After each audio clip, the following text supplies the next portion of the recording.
Bom dia, boa tarde ou boa noite.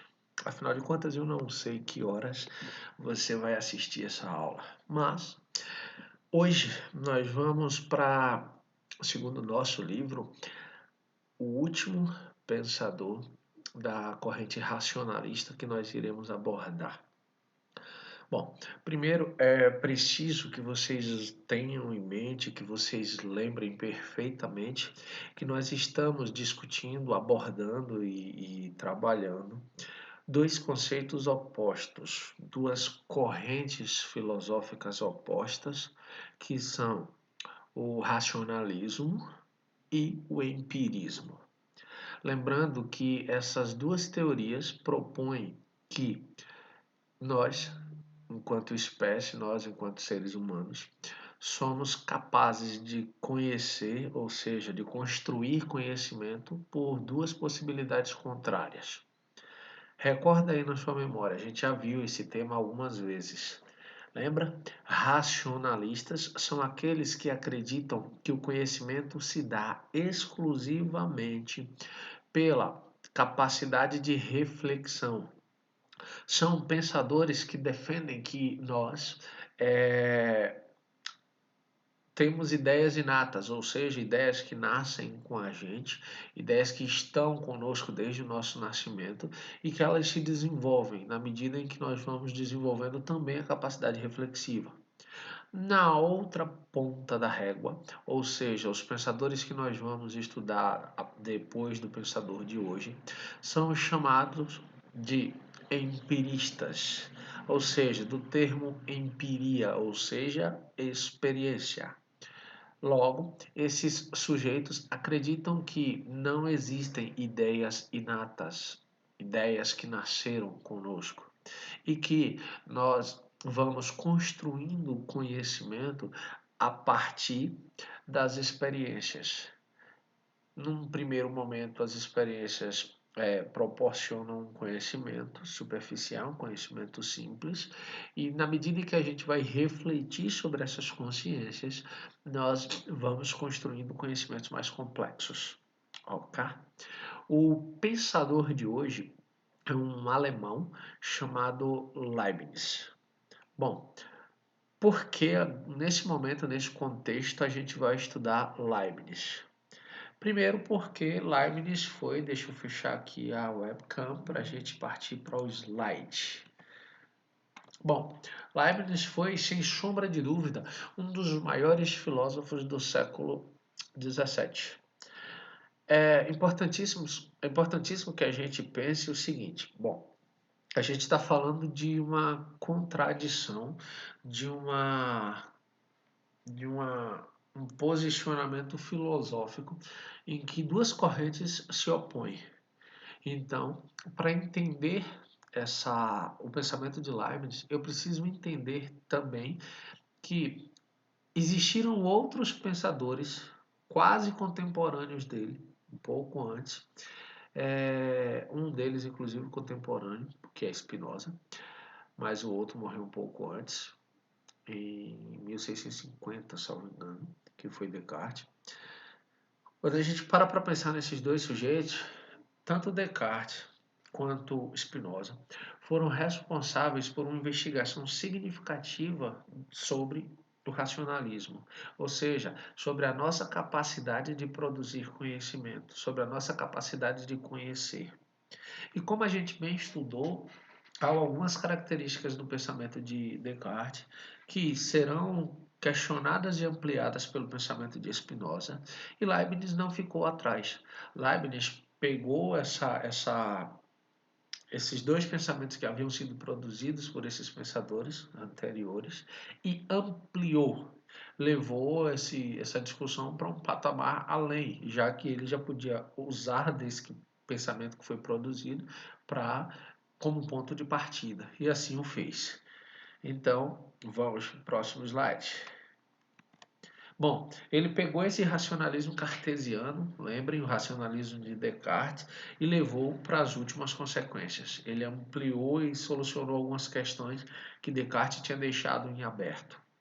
Nas suas obras, as principais obras que vão discutir, lembre-se, racionalismo está dentro da área de atuação, área de conhecimento da filosofia, que é a epistemologia ou teoria do conhecimento. Dentro dessa área de conhecimento, nós temos as obras de Leibniz, o discurso de metafísica, a monadologia e a teodiceia. Dentro dessa perspectiva, Leibniz vai construir todo um argumento para explicar a sua epistemologia, ou seja, a sua teoria do conhecimento, a sua abordagem sobre o racionalismo. Bom, o que é essa lógica, as mônadas? Lembram que para René Descartes, o mundo tem três substâncias. Que substâncias são essas? O pensamento, a extensão e Deus. A grande questão é que a substância pensamento e a substância extensão, ou seja, pensamento representando alma, extensão representando corpo, foram criados por Deus. Então, teoricamente, não são três substâncias, são duas, criadas por uma outra substância superior que é Deus. Nessa lógica, para René Descartes, tudo que existe na realidade são essas duas substâncias, pensamento e corpo, já que Deus está numa categoria superior. Mais tarde, contestando esse ponto de vista do pensamento de Descartes, ou seja, do pensamento cartesiano, Baruch Spinoza vai dizer que, na verdade, não existem essas três substâncias, que existe apenas uma substância, que é quem? Deus. A gente viu isso na aula passada. Por que Deus é a única substância? Porque ele está presente em tudo, como a gente bem viu lá na aula sobre Spinoza, o conceito de Deus imanente. Deus como parte de tudo que existe na realidade. Deus como parte integrante de tudo que existe dentro dessa realidade. Bom, nessa perspectiva, Leibniz vai além. Leibniz vai propor que a única substância que existe não é o que Descartes disse, pensamento, extensão, Deus. Não é o que Spinoza disse, Deus apenas. Para Leibniz, o que existe são as chamadas mônadas, ou seja, uma espécie de substância minúscula. Vou para o slide para facilitar o acompanhamento do raciocínio. Uma substância minúscula, indivisível, que está presente na nossa realidade em uma quantidade infinitamente impensável e que, se a gente parar para refletir um pouco, ela se aproxima bastante do conceito de átomo. Então, as mônadas seriam uma espécie de átomo da natureza. O que é interessante é que, enquanto um átomo, ou seja, uma partícula minúscula e indivisível, na concepção de Leibniz, ela surge somente por criação, ela foi criada como parte da realidade. Ela não vai, por exemplo, ser composta. Não, ela só surge por criação. E elas só desaparecem por aniquilamento, ou seja, elas precisam ser aniquiladas para que desapareçam completamente. O que é muito interessante nessa construção toda é que, quer queira, quer não, só um segundo, quer queira, quer não, um dos principais problemas, uma das principais questões encontradas tanto por René Descartes, num primeiro momento, como mais tarde por Spinoza, era a necessidade de que da comunicação entre pensamento e entre extensão, ou seja, entre corpo. em Descartes, vocês bem lembram que isso foi um problema. Porque no primeiro momento, Descartes disse: como existe comunicação entre pensamento, ou seja, alma, e extensão, corpo? Como o que a alma deseja fazer repercute no corpo enquanto ação? Por exemplo, vou tentar construir um exemplo para simplificar essa compreensão. Como quando a alma pensa, levante o braço. Como o corpo faz isso exatamente no momento em que a alma pensou? Como eu acabei de fazer. Eu pensei em levantar o braço e levantei. Como existe essa conexão? No pensamento de Descartes, num primeiro momento, vocês bem lembram que ele disse que nós tínhamos uma espécie de glândula, a glândula pineal, que está no cérebro e que seria responsável por essa comunicação. Mais tarde, óbvio, ele supera esse conceito da glândula pineal e vai em direção à ideia de Deus, já que Deus criou a substância e o pensamento e a extensão, ele automaticamente resolveu o problema da comunicação. Bom, no pensamento de Spinoza, como só existe como substância Deus, então não há problema de comunicação. Não há uma necessidade de explicarmos como essas substâncias se comunicam, porque é uma única substância que é Deus. Então, esse problema está resolvido. Mas no pensamento de Leibniz, as mônadas são únicas. Elas são incomunicáveis. Não existem portas abertas que permitam a comunicação de uma mônada com outra. Elas são independentes, são únicas e não se comunicam entre si. Então, como é que funcionaria então essa comunicação que havia sido um problema no pensamento de René Descartes? E aí, Leibniz vai propor uma abordagem interessante. Primeiro, ele vai dizer o seguinte, que apesar de não se comunicarem, elas têm um princípio interno, cada uma dessas mônadas, cada um desses átomos da natureza, que é responsável por suas próprias modificações, ou seja, elas se transformam por elas mesmas. Elas não precisam de um elemento externo, ou seja, de outras mônadas. Bom, Leibniz também propôs a ideia do princípio dos indiscerníveis, ou seja, não existe mais de uma mônada com as mesmas qualidades.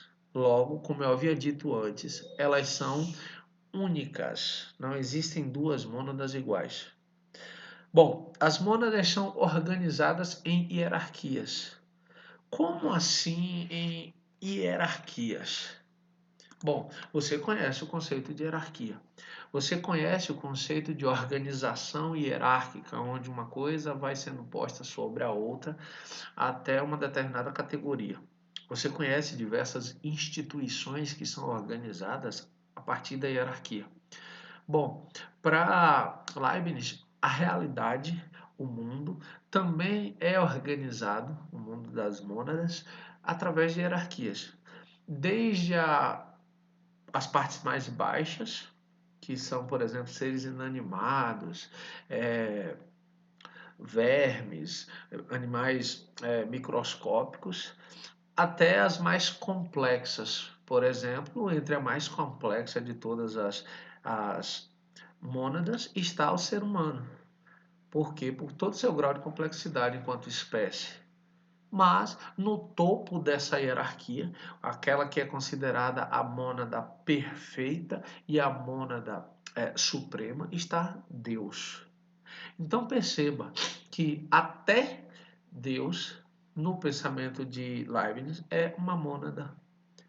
Ou seja, até Deus é parte dessa realidade, só que uma parte dessa realidade suprema, perfeita, sem a necessidade de uma intervenção, de um ajuste. Por quê? Porque perfeito, a ideia de perfeição dentro dessa conjuntura, dentro desse contexto, supõe que não falta absolutamente nada. Tá tranquilo até aqui? Tá dando para compreender? Se ficar alguma dúvida, lembrando, deixa aqui no comentário que assim que eu visualizar, eu tiro essas dúvidas. Então vamos para o próximo tópico do slide. Bom, próximo tópico.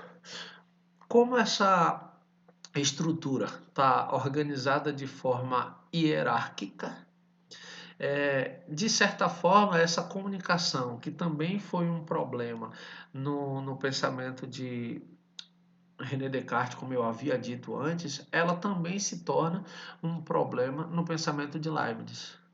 Por quê? Como é que eu explico, como é que eu justifico que átomos da natureza, ou seja, partículas minúsculas que compõem tudo que existe, se elas não se comunicam entre si, como é que elas constituem, como é que elas montam, como é que elas organizam tudo que existe? E aí Leibniz vai criar um conceito chamado de harmonia pré-estabelecida. O que seria essa harmonia pré-estabelecida? Eu vou ler o conceito aqui para vocês apenas para elucidar, mas eu explico melhor o conceito. Apesar de diferente de todas as outras, cada mônada espelha o universo inteiro. O que é que ele está querendo dizer com isso?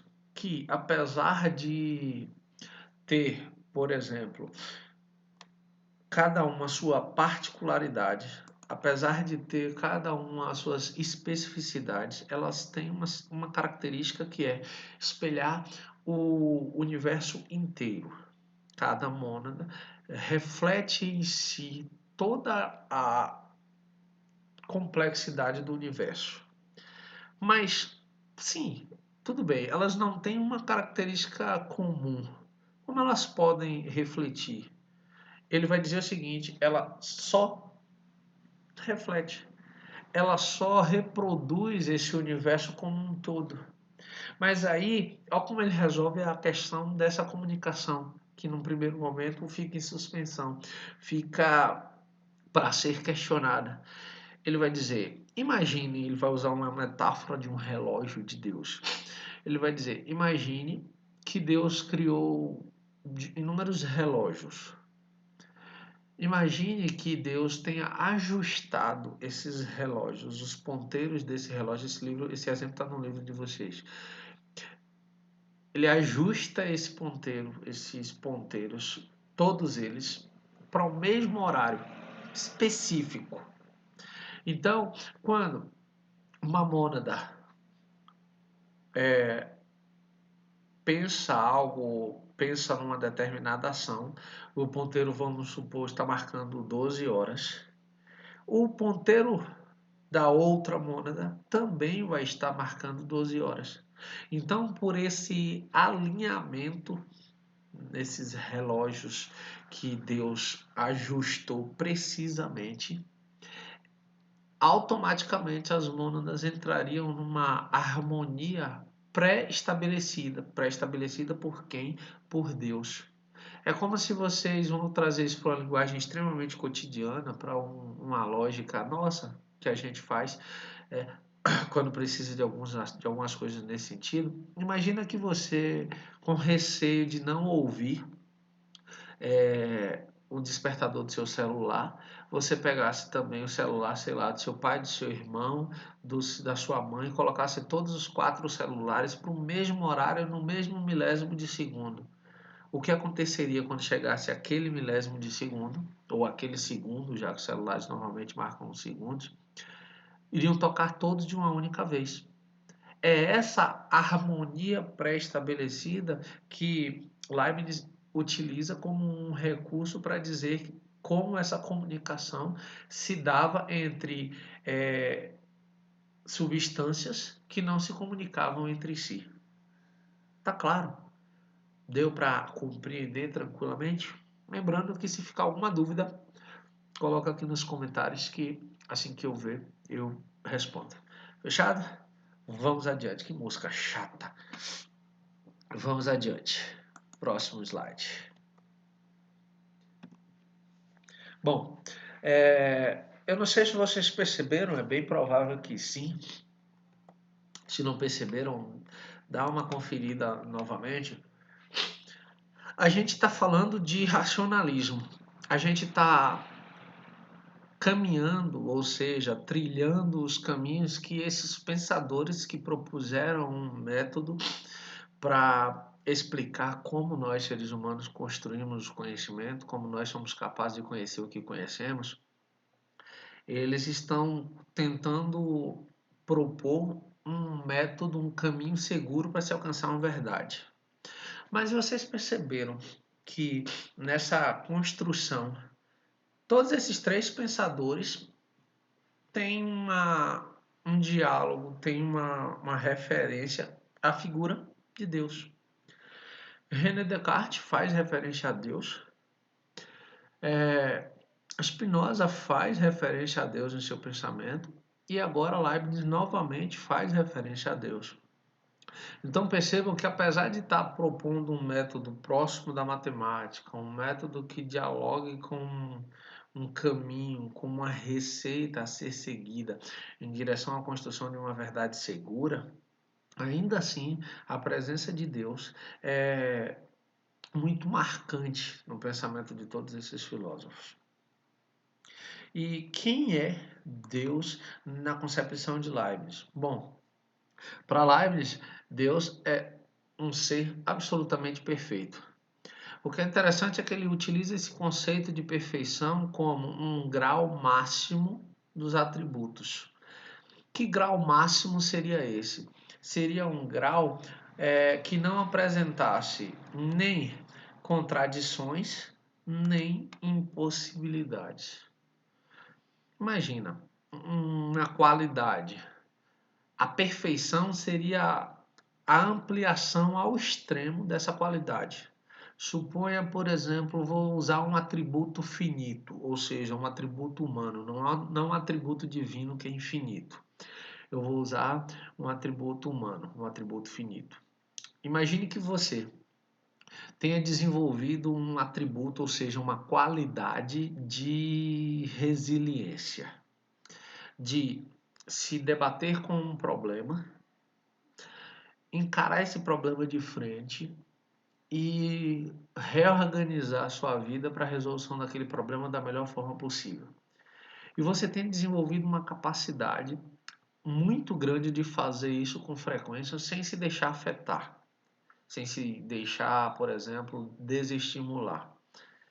Bom, agora imagina que você conseguiu ampliar isso ao extremo do que é possível ser ampliado. Esse seria o conceito de perfeição para Leibniz. Seria a capacidade de ampliação da qualidade de um atributo a esse extremo. Mas essa qualidade precisaria crescer nessa medida que eu estou propondo ao máximo, sem gerar uma contradição, ou seja, sem gerar uma impossibilidade. Ou desculpa, deixa eu só reorganizar isso aqui para não ficar confuso. Sem gerar uma contradição, ou seja, um elemento contrário, e sem gerar, por exemplo, uma impossibilidade. Trocando em miúdos, eu diria: bom, se você se tornou o suprassumo na resolução de problemas, não existiria mais problemas. Percebe a contradição? Se você se tornou resiliente de tal maneira que nenhum problema é mais encarado como um problema, então você não resolve mais problemas. Olha a contradição. Olha a impossibilidade disso se converter numa verdade. Por quê? Porque o que nos permite resolver problemas é entender que os problemas existem. Se eu passo a olhar para a realidade sem perceber problema, eu não estou resolvendo mais problema. Então, para Leibniz, a ideia de perfeição é a ampliação máxima de uma qualidade, de um atributo, sem que isso gere contradição ou impossibilidade. Tranquilo? E aí ele vai colocar em xeque, ou seja, ele vai colocar em dúvida exatamente a ideia de René Descartes. Quando René Descartes diz que a onipotência divina é uma vontade arbitrária e sem limite, ou seja, Deus faz o que quer, quando quer, como quer, já que ele tem poder sobre todas as coisas, Leibniz vai dizer, ué, Se Deus precisa continuar agindo sobre tudo que existe, então ele não realizou tudo que estava ao seu alcance. Se ele não realizou tudo que estava ao seu alcance, então por que é que eu posso ou tenho que considerar Deus como um ser perfeito? Percebe que coisa interessante? Quando Descartes está dizendo isso, ele está dizendo que Deus, onipotente como é, ele continua executando suas ações no cotidiano. E aí, Leibniz vai botar em xeque que, bom, Deus é perfeito. Se ele é perfeito, ele deve ter realizado tudo o que precisava ser realizado. Ele não precisa mais ficar preocupado em corrigir coisas, ajustar coisas. Se precisasse, ele não seria perfeito. E aí ele aponta que René Descartes, nesse contexto, se equivocou. Por quê? Porque Deus é perfeito. Perfeito na ampliação máxima de suas qualidades, de seus atributos, de bondade, de justiça, de equilíbrio. Deus é perfeito. Então, para Leibniz, Descartes pecou nesse aspecto. Por quê? Porque Deus é completo. Não precisa de nenhuma mais nada porque ele é perfeito. Está inserido dentro dessa lógica de maximização das qualidades, ou seja, dos atributos. Tranquilo? Vamos adiante? Lembrando sempre, galera, que quando a gente pensa nessa teoria de Leibniz, a gente obrigatoriamente está pensando em teoria do conhecimento. A gente está discutindo como nós, seres humanos, construímos conhecimento, ou seja, como nós, seres humanos, somos capazes de conhecer o que conhecemos.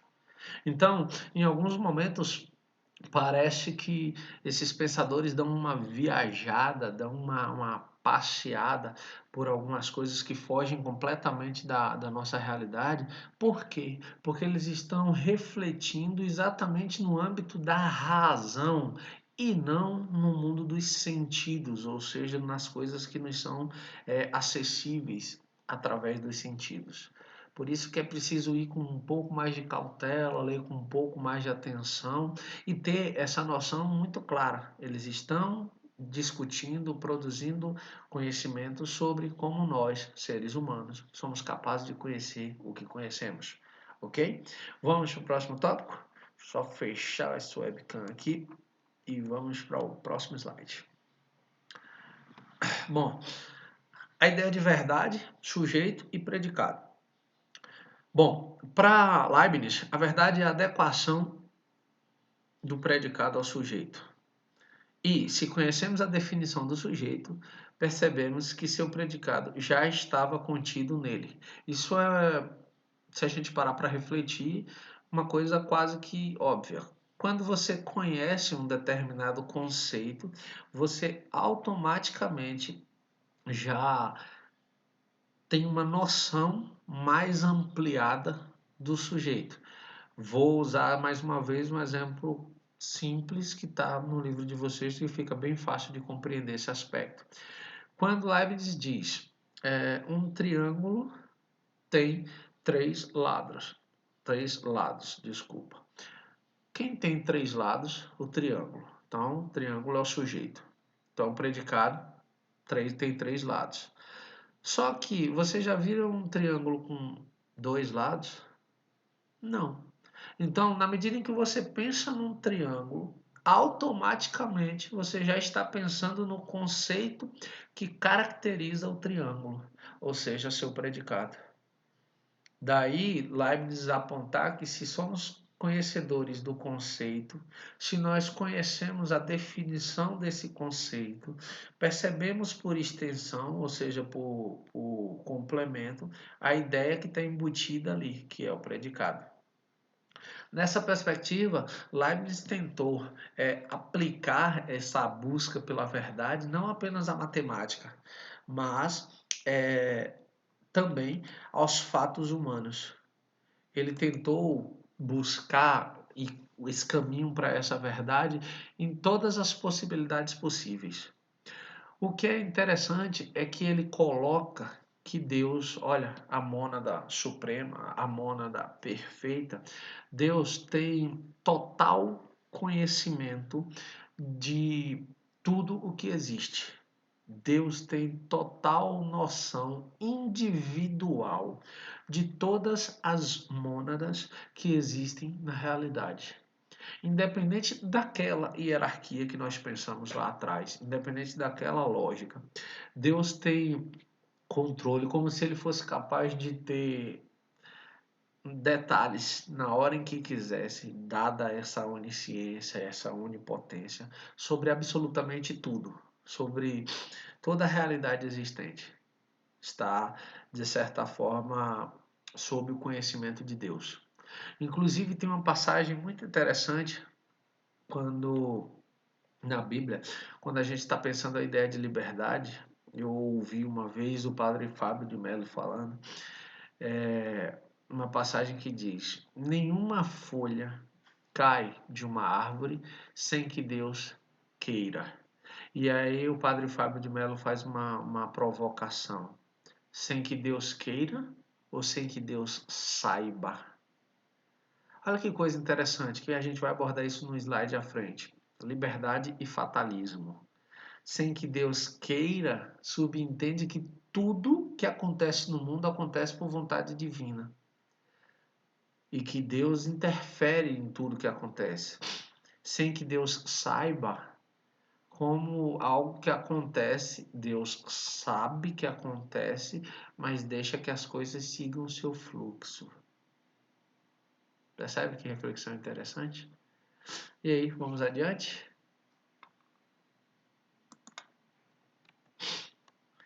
Então, como eu havia dito antes, Deus tem essa noção individual de tudo que existe. Tudo isso pertence, essa noção pertence a Deus. Claro até aqui? Dúvidas, questionamentos, indagações, por favor, nos comentários. Bom, e aí? Vem uma questão que para a gente é central. Por quê? Porque a ideia de livre-arbítrio é uma construção da filosofia agostiniana, ou seja, da filosofia de Santo Agostinho. E aí, Santo Agostinho formula a teoria de que nós, apesar de Deus ser onisciente, onipotente, onipresente, ele nos deu o livre-arbítrio, ou seja, a liberdade de fazermos nossas próprias escolhas e arcar com a responsabilidade dessas escolhas. Leibniz coloca, bom, se Deus prevê as ações humanas, todas elas, se Deus é capaz de conhecer todas as ações humanas no passado, no presente e no futuro, existe mesmo liberdade? Se Deus conhece tudo, como eu consigo compatibilizar, ou seja, como eu consigo equilibrar a tese de verdade e a liberdade humana e suas responsabilidades morais? Percebe uma questão importante para ser pensada? Se Deus conhece tudo, quando eu escolho algo, é uma escolha minha ou foi uma escolha anterior feita por Deus e eu só acredito que estou reproduzindo? Eu só acredito que existe um destino a ser cumprido. E aí, se existe um destino a ser cumprido, eu não sou livre. Eu faço parte de um fatalismo, de uma fatalidade que eu preciso seguir as etapas que foram pré-estabelecidas. Então, teoricamente, eu estaria distante dessa ideia de liberdade. Mas Leibniz vai propor uma resposta para esse ponto de vista quando ele diz o seguinte: para responder a essa questão sobre liberdade e fatalismo, ele se valeu primeiro de um recurso da lógica. Lembrando que lógica é uma área de estudo da filosofia que também foi incorporada por outras áreas do conhecimento, como a matemática e como a ciência.